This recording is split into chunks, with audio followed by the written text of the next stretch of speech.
Hello, and welcome back to the series that covers Vampire the Masquerade tabletops clans, which can be kind of visualized like classes, and sometimes bloodlines, depending on how relevant they are to the rest of what we're talking about, because a lot of clans inside Vampire the Masquerade they tend to have opinions on each other and like interplay with each other. And Bloodlines is kind of either a clan that has lost its power and therefore is no longer considered a clan, or like an offshoot of a clan. So you could kind of assume like a subclass, but it also sometimes is like a subclass that doesn't have like a class, but I am now going off on a tangent. But effectively, you can just imagine it as a class, but small, which Ravnos isn't. Ravnos is a proper clan.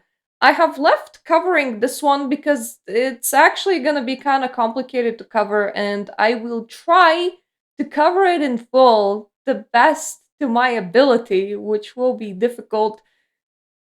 You see, Ravnos kind of interplays with both Indian society and gypsies in the West, or now more politically correct it is to call them travelers, even though it's not.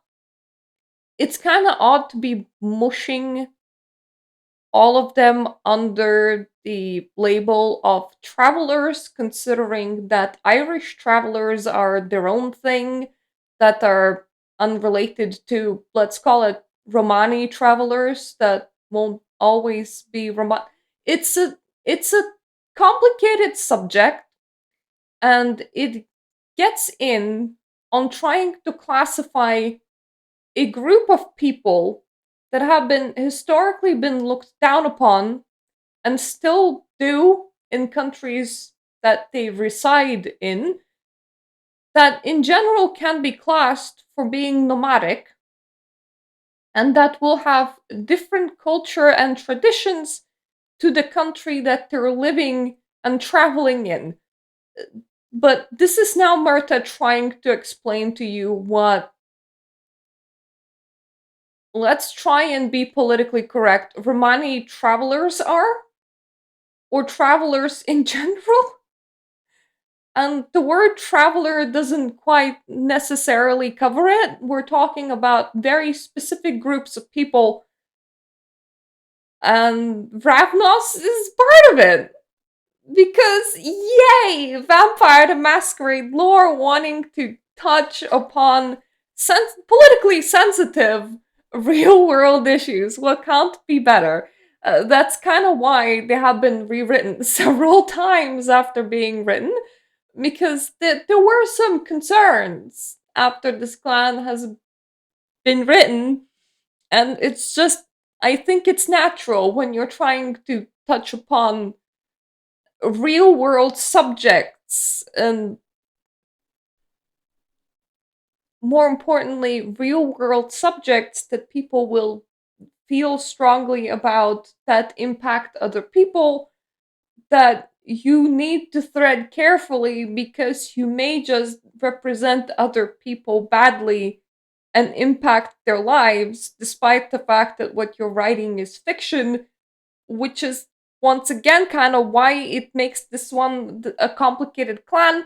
But more than that, they just have a lot of things that have happened to the clan, a lot of very interesting old ways of playing the clan, and a lot of in-game mechanics. That's why I have left it so far down the overall, you, what do you even call this, like a video series? That's why it wasn't like number one first clan that I've been covering. I will be reading the wiki page quite a bit because there is quite a lot of information. I will be trying to pronounce things correctly. It may or may not work. We're gonna see. So, first of all, if you're playing any version before V5, which is the newest version of the tabletop, the disciplines or abilities of Ravnos will include fortitude, which is the ability to make your own skin tough and ignore damage. Animalism, which is the ability about communicating with animals, summoning animals, possessing animals, and similar. And chemistry, which was their own little ability that was exclusive to only to Ravnos. And it was quite interesting because it was an ability that was dealing with illusions.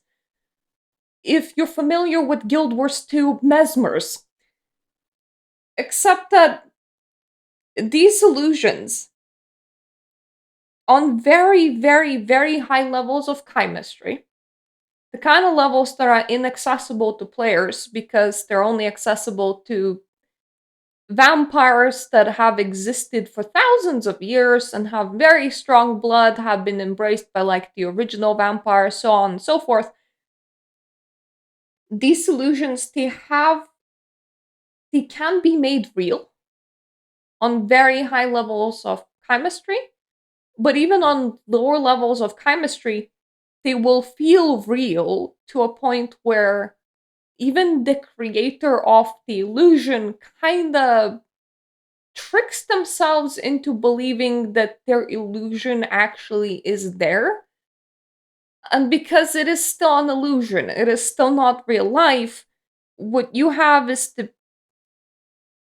an issue with older Ravnos that tend to get lost in their own illusions, believing themselves to be powerful mages that are creating things that were not there before, while in truth it is merely an illusion and they're also kind of fooling themselves. The only being for whom this thing does not matter whether it's real or an illusion is a Fae, because to Fae, Ravnos chemistry is the same as if it was the real thing. So Ravnos are extremely effective against Fae creatures of all things. And you see, World of Darkness has a lot of different types of creatures. There are Fae, there are like half Fae, there's werewolves, there's mummies, there's wraiths, there's demons, there's angels. And from time to time, you're gonna find lore that kind of interconnects, despite the fact that most systems are kind of made to be played individually. So, people that play Vampire the Masquerade will not often also play a game of werewolf or hunter or mage.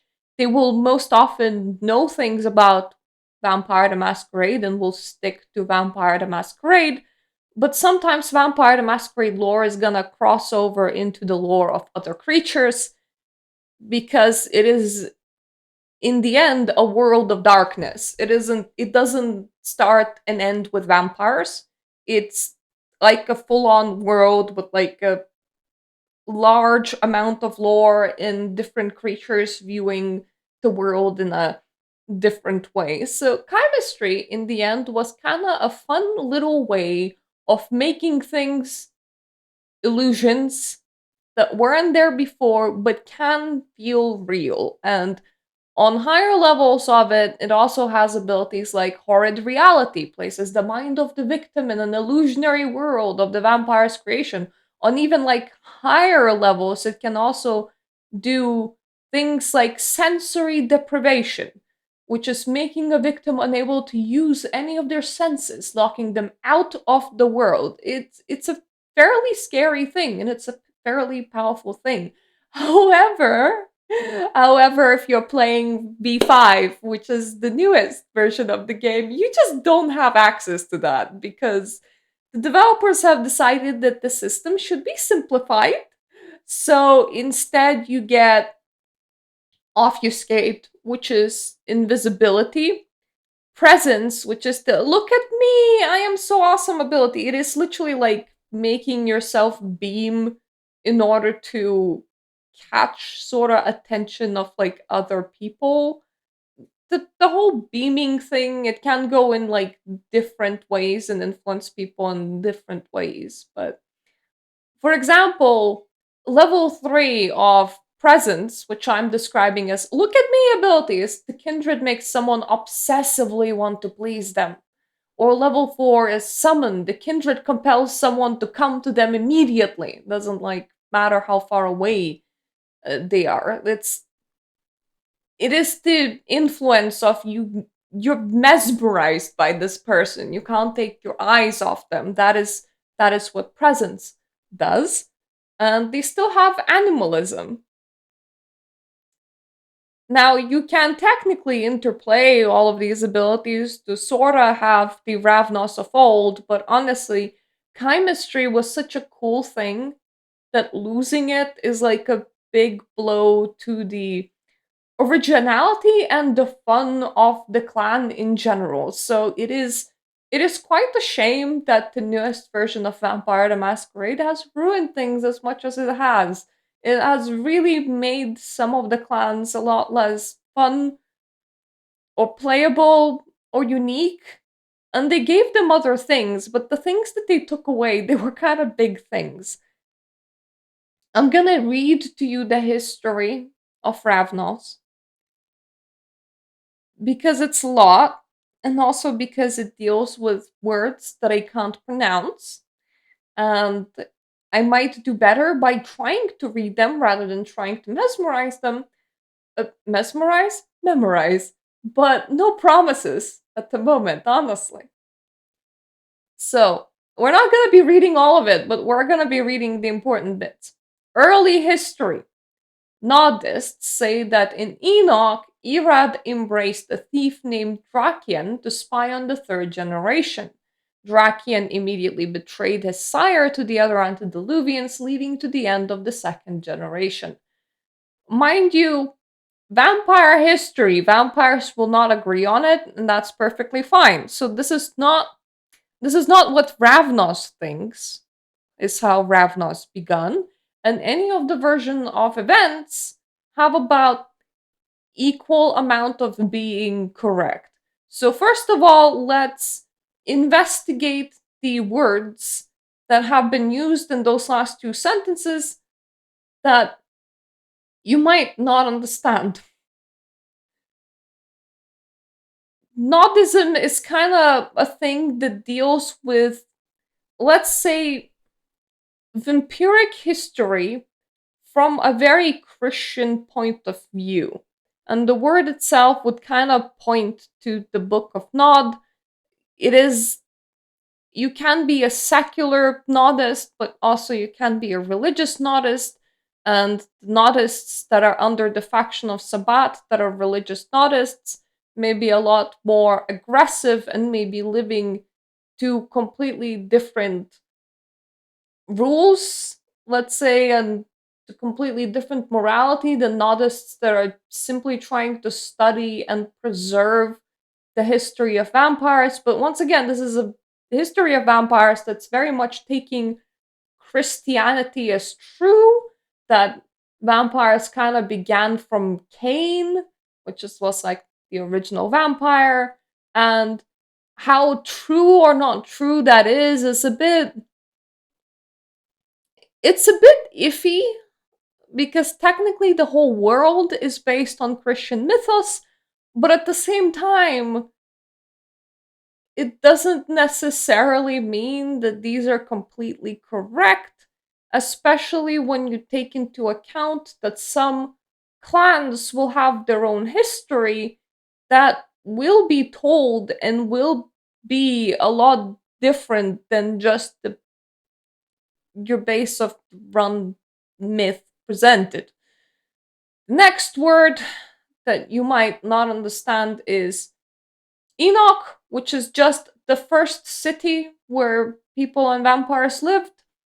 The next word that you may have not understand is embraced, which is effectively made a vampire. And the third generation is kind of self-explanatory.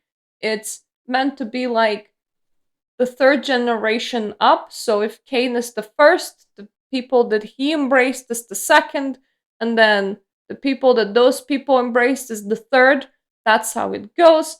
Antediluvians means people that lived before the flood. So effectively really, really old vampires. And sire means the guy that made you into a vampire, kind of like the vampire dad. That out of the way, Ravnos claim a richer prehistory recorded in the Karavalashina Rana. There you go. Mirta can't say words. I can speak two languages, that's not one of them.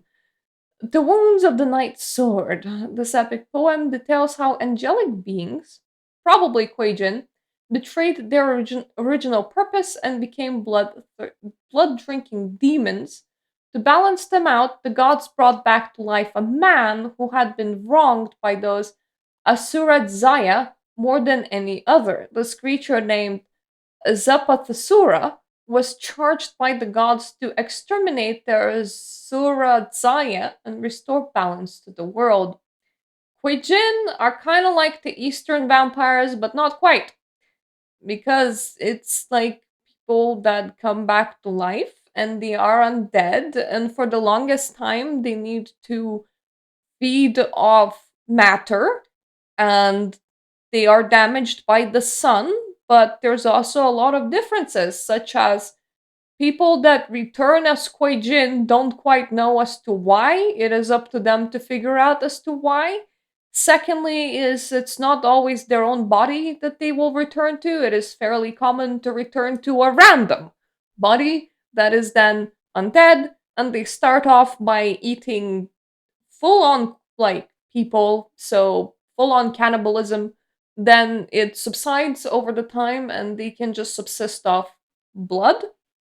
And then it subsides even more and they can subsist off vital energy. So they become a sort of energy vampire rather than a full on monster that's eating everyone else whole. That is a whole different thing entirely. They have their own, once again, like other creatures in World of Darkness, they have their own lore, they have their own societies, they have their own different factions and groupings. It's a whole thing. So they're like a whole different type of undead that's mostly only common to Asia, would be the best way to describe it. In his quest for vengeance, Zapathasura embraced 5 children, so made 5 new vampires. Marijavashti, Kali, a seer, the Rakshasa, a shapeshifter, Chandraputra, a military leader, Ravana, who betrayed Zapathasura and may be the Yama king of the same name, and Ramesu, who served as an internal policeman for Zapathasura's war. These 5 Methuselahs are the ancestors of all Ravnos. Methuselah meaning a vampire of 4th or 5th generation. You're welcome. They served Zapathasura for centuries in prehistoric India until they wearied of their sire's endless war and slaughter, abandoning him to his own devices as time passed. Ravnos eventually fell into torpor and the clan restructured. The majority of the elders left India for the west, while Chandraputra remained in the subcontinent and reordered the clan along a more caste oriented society. This culture faced 2 invasions around the time of Alexander the Great, Western vampires following the conqueror, and Hui Jin on a crusade from China.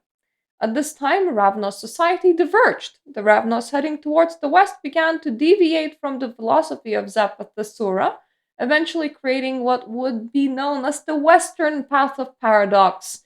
Meanwhile, the Indian Ravnos split into castes in a fashion similar to the Assamites, which we have already talked about, with multiple jati fulfilling different roles in the war against the one Koi, which is a type of Koi Jin. Jati means caste. Now, here, let's go to the path of paradox.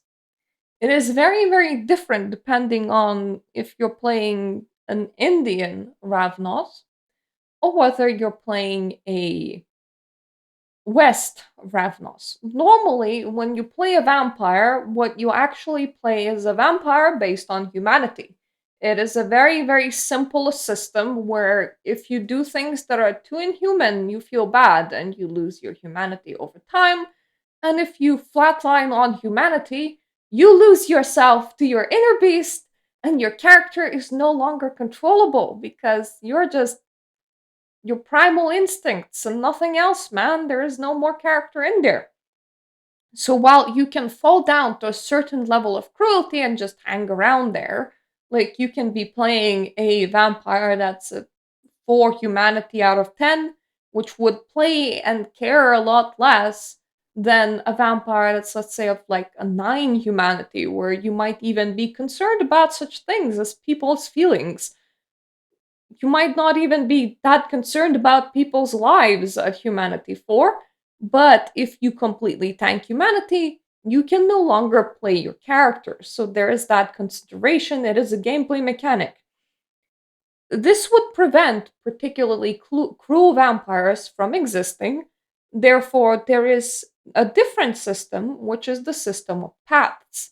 If you no longer have humanity, you can then adopt a path that will dictate to you what is good and what is bad. So it is a system that has its own set of like sins and things to be happy about. And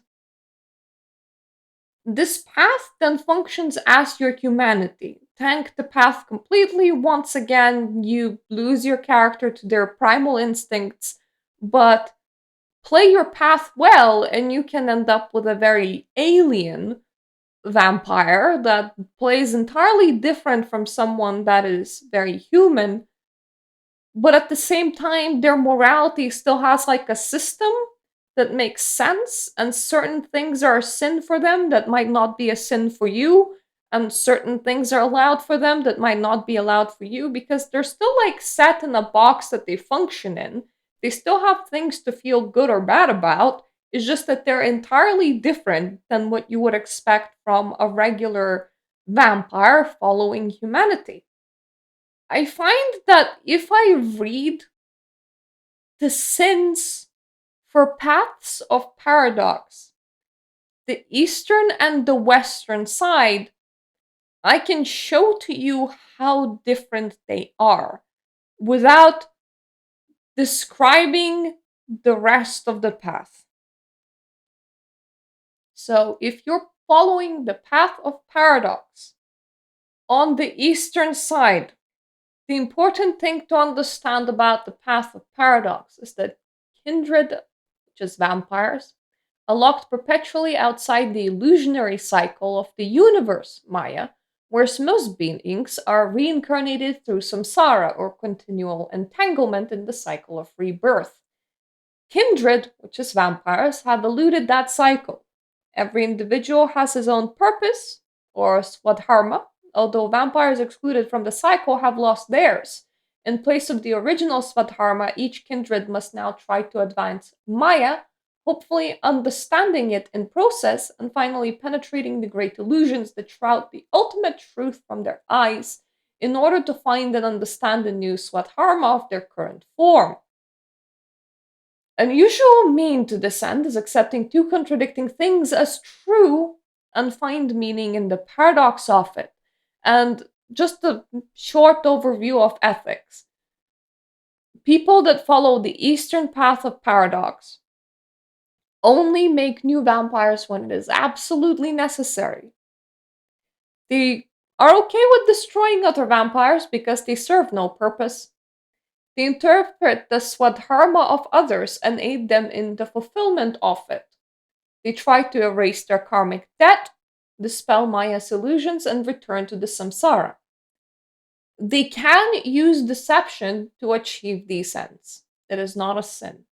The hierarchy of sins. The worst thing that you can do is embracing a woman, because women should be bearers of life and not death. Embracing outside of the caste, because people outside of your own caste system will fail to understand the significance of what you're trying to portray. Destroying another follower of the path. Killing a mortal for sustenance, for once again, you are impeding their swadharma. They can now no longer fulfill their destiny, and you're to blame for that. A sin is to fail to destroy another vampire. Because once again, they cannot see the truth. They're doing whatever the shit they want. And that's not right. That is not the purpose of existence. People, Eastern Ravnos, have decided. So they're only impeding others in their purposes of existence, therefore, they shouldn't exist. You should never fail to aid another's purpose. You should not allow sect affairs to precede one's dharma.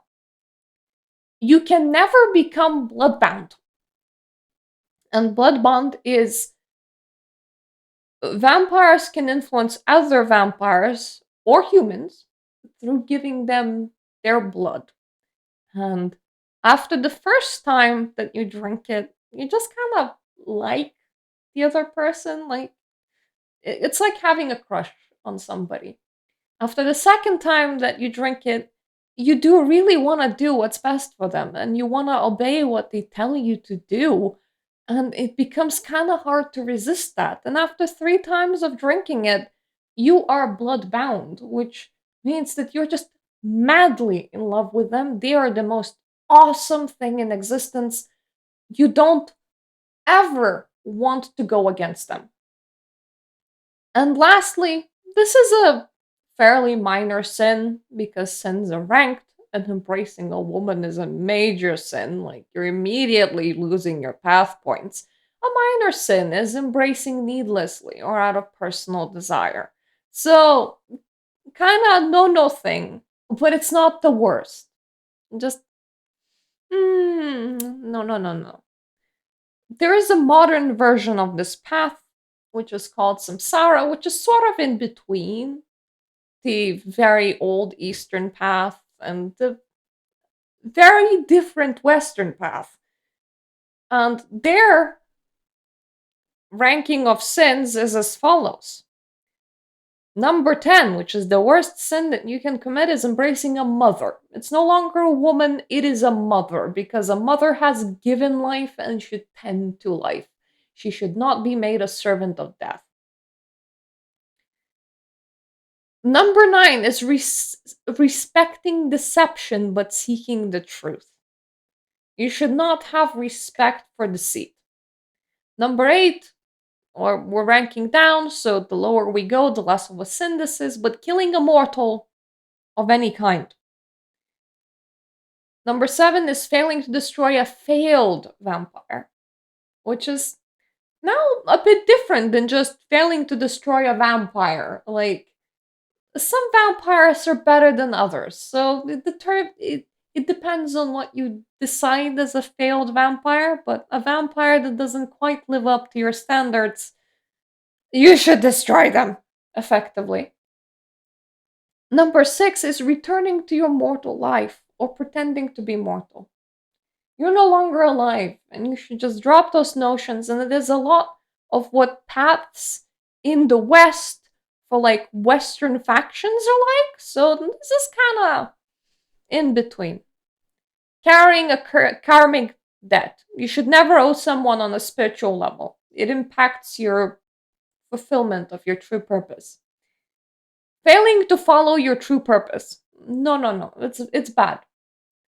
Killing a vampire that's clearly following their purpose. It's now at the level 3. It's not super incredibly bad, but it's avoid it if you can. Please, just be nice. Becoming bloodbound is still on there. And embracing accept as a critical part of fulfillment of your purpose. If we go to the West one, though, it is entirely, completely different. Like, that split is so not, like, one is completely not alike with the other. So the ethics of the West path of paradox are as follows. Reality is what one makes it. Free all way into the vortex. Existence is a lie produced by the dark dreams of the antediluvians. The further one is from the antediluvians, the less real one is. Their ethics are just entirely out there. Alter reality as much as possible, for the end of the world drives near every night. Always prank those who serve the antediluvians, which is, the really old vampires that existed before the flood, particularly the children of them. So their childer, the people that they have embraced. Their moral guidelines are as follows. The biggest no no is refusing to eat an elder of another clan. Elders of other clans have great power, take it as your own.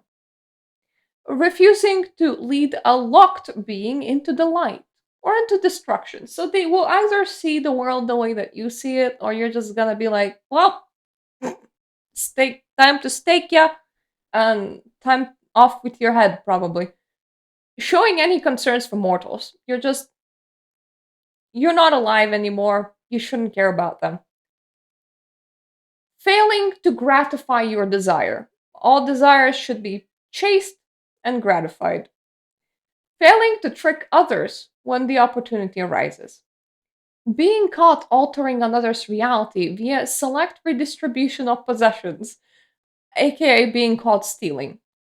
Refusing to release the way of an empowered device or use it to your own advantage. So, grab power wherever you can. Joining a sect or otherwise stabilizing society. You are on your own, mate. Nobody wants you. You shouldn't be part of anything, and you shouldn't help society in any way. Actively hindering change or allowing others to know one's motives. Actively inducing boredom or accepting the blood bond is kind of like not a big sin, but once again, blood bonding is something to be avoided. So it is like a completely different system where one side is more of a religious honor sort of thing, and then the Western side suddenly very much focuses on being an outsider, grabbing power for yourself, and just raining chaos upon the world. So that split is pretty bad. Let's go back to the history of Ravnos. In the Dark Ages, Ravnos society was influenced by two phenomena: the continuing degeneration of Western Ravnos, as we see over here, from the path of paradox, and the influx of Indian Ravnos following the Roma. The path of paradox, the Western form, is a degenerate form of the original path of paradox, which is the Eastern form, which is the classic path that's followed in India. Sybaritic Roman Ravnos changed the path into the license for self interest and wanton diableries, which is eating another vampire, without following the original tenets. This form eventually became the standard path of the Western clan, while the Eastern path remained in India. The path of paradox and the associated culture of the clan led to the low reputation of the Ravnos throughout Europe. Meanwhile, unknown to the other clans, Ravnos arrived with the Roman. These Ravnos were Chandalas, almost the Ravnos equivalent of the clanless, but they still felt superior to their mongrel cousins. The cultural interchange happened with knives, so they fought a lot. That followed led to predominance of Eastern Ravnos in the Western clan. As time passed, the Roma Ravnos became the stereotypical Ravnos in the minds of Western kindred, and the path of paradox became the standard path for Western Ravnos, aka the Western version of it. So the ones that came from the East kind of got together with the Western culture and they kind of made a bit of a clash where they're about the selfish as the Western Ravnos were, but they're also kind of more attached to the Roma and the lifestyle of the traveling Romani. Let's just say it like that. We're gonna skip Victorian age, not much interesting. The biggest issue that has happened to Ravnos and its existence happened in the 1990s, and it is called the Week of Nightmares. In the 1990s, the Cold War between the Kuei-jin, we know what that is, of the Infinite Thunder's Court, we don't need to know what that is, but that's just a type of Kuei-jin because once again they have their own factions, and the Ravnos of India heated up. The Ravnos eventually took a page from the Sabbat playbook, which is a faction for the Western, most, I would say, like Camarilla, Anarchs, and Sabbat are Western vampire factions. And Camarilla is kind of very controlling, very power based. Anarchs are kind of rebelling against Camarilla, and Sabbat are the most wild ones that are very much for being an unapologetic vampire, which means committing quite a few atrocities, and they're the ones that use the paths the most. And when they mean took a page from Sabbat playbook, what they mean is Sabbat have this culture of turning people into vampires en masse and calling them shovelheads because they tend to hit somebody in order to knock them out, shock embrace them into a vampire, bury them. If they dig themselves up from the grave that they have been buried into, cool, you have passed the first trial. They will, of course, be wild and predictable, not know who they are, what has happened to them, and be very, very hungry, which makes them the perfect shock troops. So you would just make these explosive grave bombs all over the place in your enemy's territory, and now it is up to your enemy to deal with these really aggressive, disjointed, maddened, angered, and hungry newly undead people.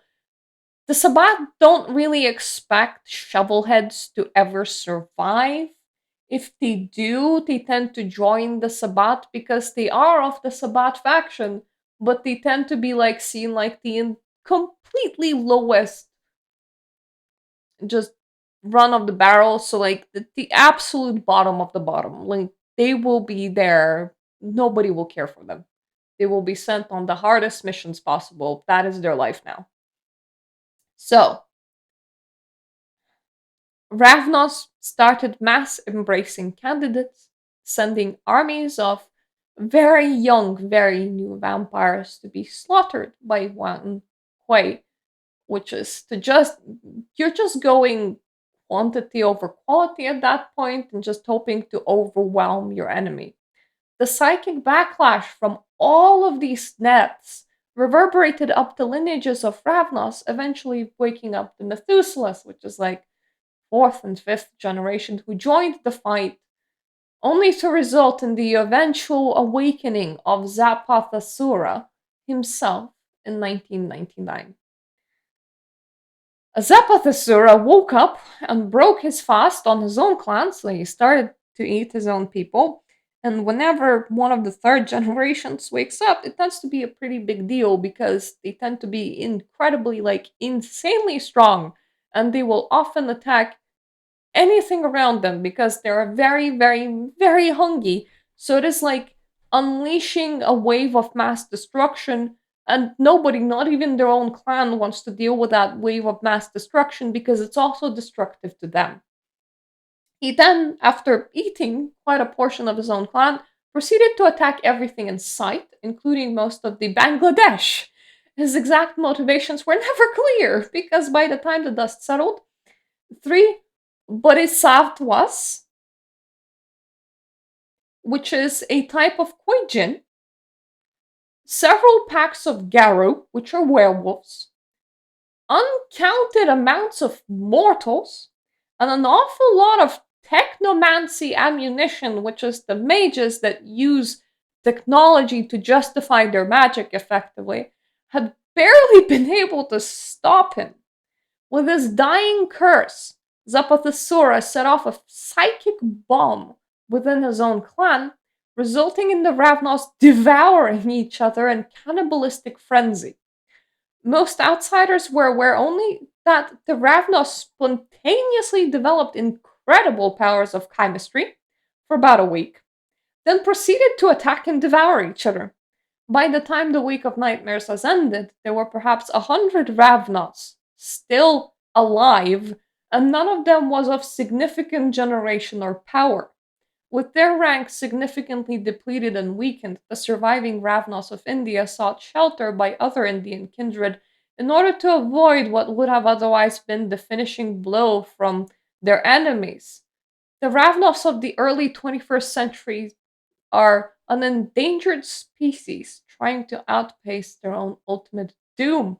Now, cursed to wander without being able to settle roots like others, as those that have survived the fateful encounter with the antediluvian just a few decades ago now, have, with their children, started a revival of the clan by taking to their nomadic roots in earnest, using their experience to stay ahead of the new threats to kindred existence. But not only is their existence threatened because now they're just such a small that they're almost a non-existing clan,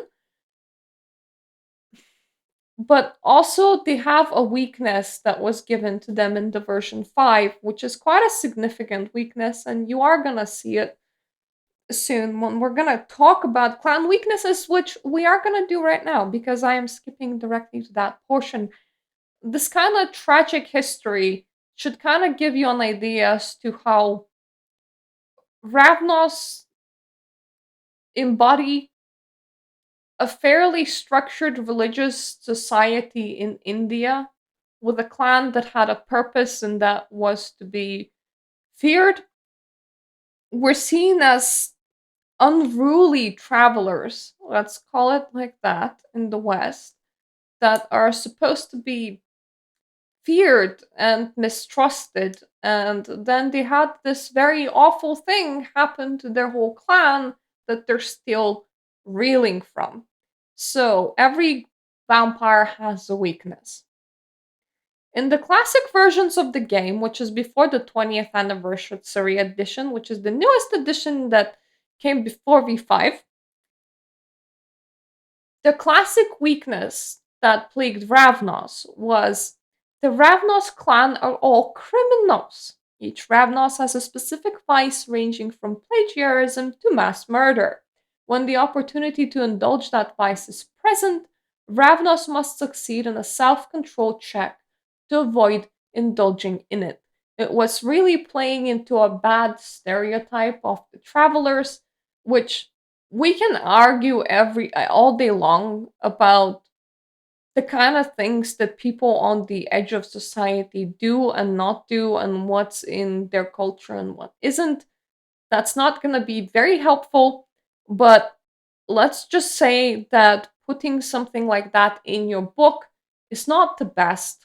So when Vampire the Masquerade became big, the company behind it kind of realized it and changed it up a little. So on the 20th anniversary edition, it distances itself from that stereotype of compulsive criminality, and their compulsions can range from beneficial ones, like defending innocence or donating for the poor, to deviant ones, the aforementioned plagiarism or mass murder. It is now up to the player for how they play their character, and therefore how badly or well the player plays their character is like entirely up to the player that's playing it, and the company has nothing to do with it, and they can just nicely wash their hands off it and feel like they're committing nothing bad, which is fine.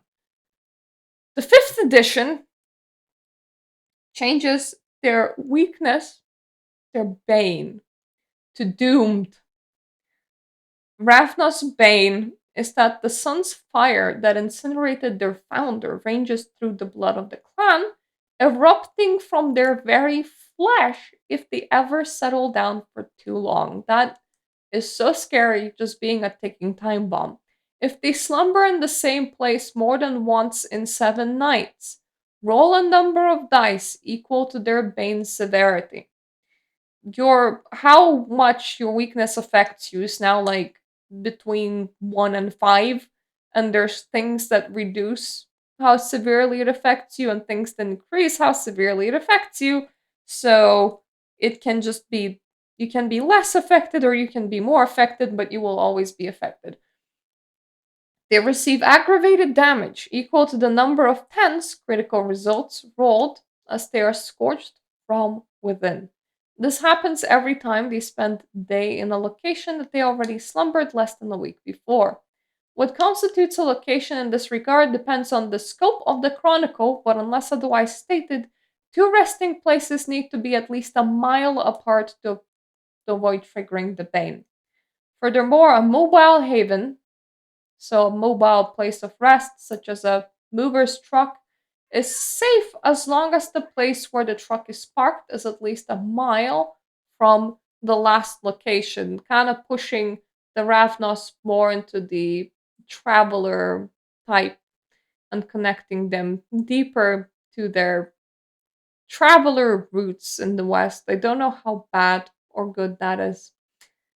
Now, compulsion is something that happens when you fail, you botch a roll, and that is what your character must do in the scene. The Ravnos vampire is driven by their blood to court danger, haunted as they are by righteous fire burning its way up their lineage. Why not? The next time the vampire is faced with a problem to solve, any attempt at a solution short of the most daring or dangerous incurs a 2 dice penalty. The daredevil is free to convince any fellows to do things their way, but is just as likely to go at it alone. Their compulsion persists until the problem is solved or further attempts become entirely impossible. If you want to kill a modern Ravnas, lock them up in the room that they can't get out of. They will just slowly die from just resting in the same location too much. It is a cruel thing, man. It makes sense from the story point of view, but it is quite cruel. Now, I'm not gonna read up into their culture a little bit, but I will give you a tiny bit of like a thing about the Western Ravnos that became very connected to the Romani travelers, because like I found it amusing because it is quite prankish, but I do like it. Western Ravnos, historically connected with the oppressed Roma, maintained a strong sense of clan solidarity for a very long time. The most common manifestation of the solidarity was through a form of retaliation called the treatment. The treatment was a vengeance attack where mistreated Ravnos would contact fellows in the clan who would then swarm upon the city where the original Ravnos was victimized. In general, a dozen Ravnos running amok could bring even the most experienced ruler to the brink, and well placed exaggerations about the impact of the treatment was the main weapon of Ravnos used to squeeze out what place they did have in Western society. Imagine like 12 vampires with quite a high ability of chemistry, just creating whatever illusions that they want, running amok and causing issues in your town. Like, yeah, that would hit hard, which is why I find it so deviant, and I kind of like it. The Eastern Ravnos used to embrace inside their own castes and never outside of them if they can help it. And the Western Ravnos used to be embracing mostly Romani travelers and like almost nobody else. So it is a very Indian slash, dare I use the word gypsy sort of clan. It's not a very nice clan to talk about because it touches on some real world problems once again. But it's also a clan that's very rich in history, and the kind of lore bomb that they were dumped with the whole week of nightmares makes them a very interesting addition, coupled with their background, that's a big question. It's definitely one of the clans of all time. Not a clan that I normally touch upon, but you can't. It definitely has quite a bit of lore, especially with not being like a completely unified thing. So that has been my introduction to you of Ravnos. I hope that you could understand what I was talking about because once again, this is a one of the clans of all time, so it is a bit of a harder to understand clan. I apologize. It's why I left it so far down the series. I hope that it was alright for you. If you have any more questions about it, please ask it in the comment section down below. I will be leaving a link in the description down below of this video that leads you to the wiki page for Ravnos, which allows you to read up yourself and click into all of the links yourself. So if you don't understand some words or couldn't understand my sentences, maybe the wiki could explain it better. When we come back, before trying to untangle Hecata, which is the combined necromancer clan of version 5 of the game, but because of how many things it combines, it's gonna be like a multi-part series untangling that. Before we do that, I will talk about something that I will make two videos. They will be talking about something that for some reason version 5 of the game decides to focus on, and you can bit question whether it counts as a clan or a class. Caitiff and Thinbloods.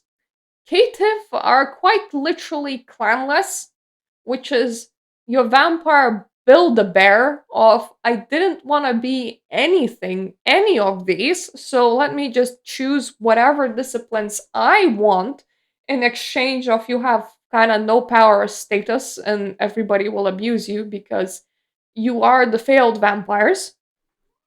And Thinbloods are vampires of generation that is so high, so far away from their progenitor, that their blood is failing them. They're barely vampires. Most of them cannot make any more vampires. They can't even sire another vampire.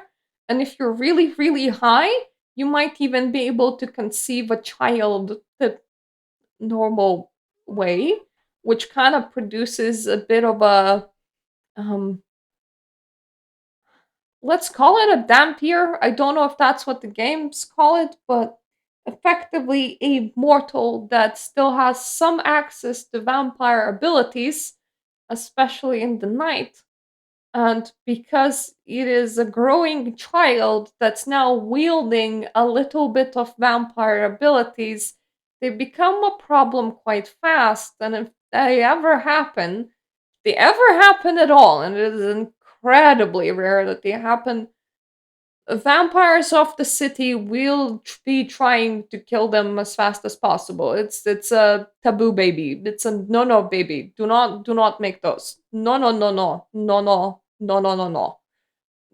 These two are quite a prominent feature of the version 5 of the game, which is the newest version, because the developers kind of wanted you to play weaker, I suppose, rather than stronger. So instead of enjoying very Superman sort of vampires, you instead get to enjoy very weak and oppressed vampires and engage in that whole social dynamic. If you don't want to, you don't have to, but it becomes a big option. And because there's enough focus on them for them to literally feature on Paradox's list of clans, I will be making a video for them, to be fair to them, even though none of these can be called like a classical class or even a clan. Like, Caitiff's whole point is that they're clanless, they're classless, it's a Build-A-Bear.